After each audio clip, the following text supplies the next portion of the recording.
Junior NTR దర్శక దిగ్గజం రాజమౌళి డైరెక్షన్లో వచ్చిన స్టూడెంట్ నెంబర్ 1 చిత్రం ఎంతటి ఘన విజయం సాధించిందో ప్రత్యేకంగా చెప్పాల్సిన పని లేదు. చేయని నేరానికి జైలుకు వెళ్ళిన కథానాయకుడు అక్కడి నుంచే చదువును కొనసాగిస్తూ లాయర్ అవుతాడు. చివరకు తండ్రి కేసును తానే స్వయంగా వాదించి తండ్రిని నిర్దోషిగా విడిపిస్తాడు.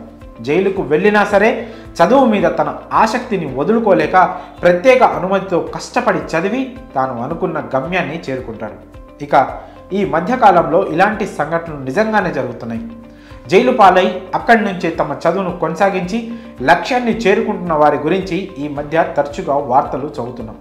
తాజాగా ఆంధ్రప్రదేశ్లోని ఇదే కోవకు చెందిన ఘటన వెలుగు చూసింది. సుమారు 20 ఏళ్ల క్రితం వచ్చిన స్టూడెంట్ నెంబర్ 1 సినిమాలో తరహా సీన్ ఒకటి ఆంధ్రప్రదేశ్ నంద్యాలలో చోటు చేసుకుంది. యావజ్జీవ కారాగార శిక్ష పైన ఓ యువకుడు జైలు నుంచి చదువును కొనసాగించి గోల్డ్ మెడల్ సాధించి రియల్ హీరోగా పేరు తెచ్చుకున్నాడు. అతడే నంద్యాల జిల్లా సంజామల మండలం పేరుసోముల గ్రామానికి చెందిన మొహమ్మద్ రఫీ. మాబూసా మాబున్ని కుమారుడైన రఫీ 2014లో బీటెక్ చదువుతుండేవాడు. ఆ సమయంలో ప్రేమ వ్యవహారంలో భాగంగా అదే గ్రామానికి చెందిన ఓ యువతి హత్యకు కారకుడని భావించి రఫీ మీద పోలీస్ స్టేషన్లో కేసు నమోదైంది. కోర్టులో విచారణ అనంతరం 2019 జూలై నెలలో రఫీకి జీవిత ఖైదు విధించారు. అప్పటి నుంచి కడప కేంద్ర కారాగారంలో జైలు శిక్ష అనుభవిస్తున్నాడు రఫీ.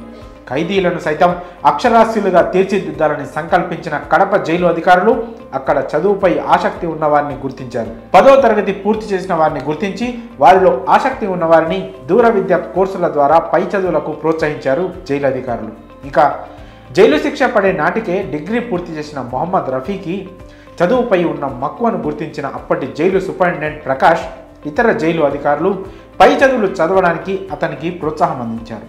ఈ క్రమంలోనే 2020లో డాక్టర్ బిఆర్ అంబేద్కర్ ఓపెన్ యూనివర్సిటీలో పీజీ చేసేందుకు అవకాశం కల్పించారు అధికారులు.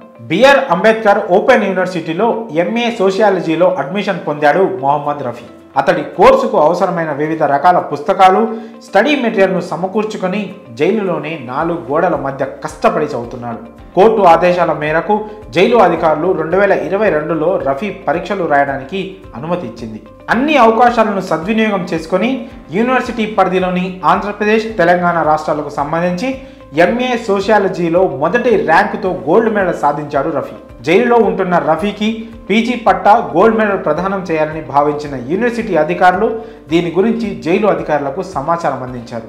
దాంతో కోర్టు అనుమతితో 4 రోజులు రఫీకి బెయిల్ మంజూరు చేశారు. ఈ క్రమంలో గురువారం హైదరాబాద్లోని అంబేద్కర్ యూనివర్సిటీలో వైస్ ఛాన్సలర్ జగదీష్ ఆధ్వర్యంలో రఫీకి గోల్డ్ మెడల్ బహుకరించి అభినందనలు తెలియజేశారు. ఈ సందర్భంగా రఫీ మాట్లాడుతూ తాను జైలు పాలైనప్పటికీ చదువుపై ఉన్న మమకారంతో, పట్టుదలతో పీజీ సాధించానని తెలిపాడు. తన తల్లిదండ్రులకు ఈ గోల్డ్ మెడల్ అంకితం చేస్తున్నట్లు వెల్లడించాడు. జైలుకెళ్తే ఇక జీవితం అయిపోయిందనుకునే చాలా మందికి మొహమ్మద్ రఫీ జీవితం ఆదర్శంగా నిలుస్తుంది. బయట స్వేచ్ఛగా జీవిస్తూ జైలు జీవితంలా ఉందని భావించేవారు ఆయనను చూసి చాలా నేర్చుకోవాలి.